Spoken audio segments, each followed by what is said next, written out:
Ugadi news 2025 Telugu association of Malaysia adviser మరియు మాజీ అధ్యక్షులు శ్రీ తతుక్ డాక్టర్ అచ్చయ్ కుమార్ రావు గారిని team deputy president Shri Anand garu మరియు జనరల్ సెక్రటరీ శ్రీ ఇంద్రనీల్ గారు కలిసి టీం ఉగాది ఉత్సవాలు 2025కి ఆహ్వానించారు. మలేషియాలో తెలుగు అభివృద్ధికి ఆయన చేసిన కృషికి తెలుగు లెజెండరీ అవార్డుతో ఆయనను సత్కరిస్తున్నట్లు టీం కోర్ కమిటీ ప్రకటించింది. మా తెలుగు తల్లికి మల్లిపోదండ, మా కన్న తల్లికి మంగళహారతులు.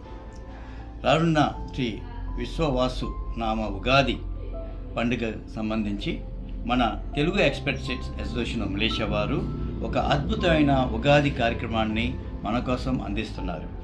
ఈ కార్యక్రమం మనకి ఏప్రిల్ 12వ తారీఖున విస్మా ఎంసీఏలో జరుగుతుంది. కావున మలేషియాలో ఉన్న తెలుగు వారందరూ, తెలుగు అభిమానులు, తెలుగు ప్రియులందరూ కూడా ఈ కార్యక్రమంలో కలుసుకొని ఈ కార్యక్రమానికి ఇంకా ఒక వెలుగును తేవాలని మేము మనసారా కోరుకుంటున్నాము. రండి, తెలుగు వారందరూ కలిసి మళ్ళీ అన్నదమ్ములలాగా ఈ పండుగని చాలా చక్కగా చేసుకుందారు. జై తెలుగు తల్లి, జై తెలుగు భాష.